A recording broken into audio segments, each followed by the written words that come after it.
राज्यभरामध्ये आज प्रहार जनशक्ती संघटनेकडनं चक्का जाम आंदोलन करण्यात येत आहे आणि सोलापूरमध्ये प्रहार सुद्धा आता रस्त्यावर उतरल्याचं चित्र आपल्याला पाहायला मिळतंय।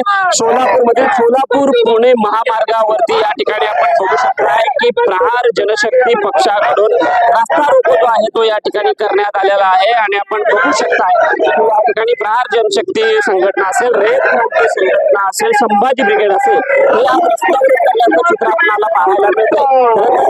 शेतकऱ्यांचा सातबारा कोरा झाला पाहिजे, शेतकऱ्यांची कर्जमाफी झाली पाहिजे, अशा पद्धतीची मागणी जी आहे ती या ठिकाणी आपल्याला या ठिकाणी दिसून येते। काय मागणी आहे नेमकी, काय सांगाल? आदरणीय बच्चूभाऊ आमचे एवढे दिवस आंदोलन करत आहेत, शेतकऱ्यांचा सातबारा कोरा करतो म्हणून शासनाने सांगितलंय। देवेंद्र फडणवीसांनी इलेक्शन पूर्वी जे जे काही घोषणा केली शेतकऱ्यांचा सातबारा कोरा करतो म्हणून, आज तागायत शेतकऱ्यांचा सातबारा कोरा झाला नाही, दिव्यांगांना योग्य ते मानधन मिळालं नाही, विधवा महिला भगिनींना मानधन मिळालं नाही। या सर्व गोष्टींसाठी 17 मागण्यांसाठी आज पूर्ण महाराष्ट्रामध्ये आदरणीय बच्चूभाऊंच्या ह्याच्यामध्ये चक्का जाम आंदोलन करण्यात येणार आहे।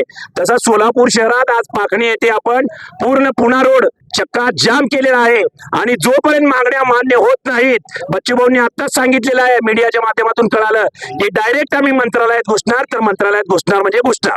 नक्कीच आपण बघू शकतोय की 17 ज्या मागण्या आहेत त्या पूर्ण व्हायला पाहिजे आणि जर त्या मागण्या पूर्ण नाही झाल्या तर मंत्रालयात घुसणार, अशा पद्धतीचा इशारा या ठिकाणी पालकांना देण्यात आलेला आहे। आपण बघू शकताय की या ठिकाणी पुणे सोलापूर महामार्ग आहे, या ठिकाणी वाहनांच्या लांबच लांब रांगा ज्या आहेत त्या लागल्याचं एकूणच चित्र आपल्याला पाहायला मिळतंय। पोलिसांचा कडेकोट बंदोबस्त सुद्धा या ठिकाणी असल्याचं चित्र आपल्याला पाहायला मिळतंय आणि ज्या पद्धतीनं बच्चू कडू यांनी इशारा दिलाय की जर या 17 मागण्या पूर्ण नाही झाल्या तर मंत्रालयात घुसण्याचा इशारा त्या प्रहारच्या कार्यकर्त्यांनी सोलापुरातून दिल्याचं आपल्याला पाहायला मिळतंय।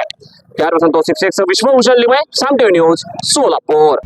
आता isakal.com आहे देशातील नंबर 1 ची मराठी न्यूज वेबसाईट। प्रत्येक अपडेटसाठी isakal.com ला नक्की भेट द्या।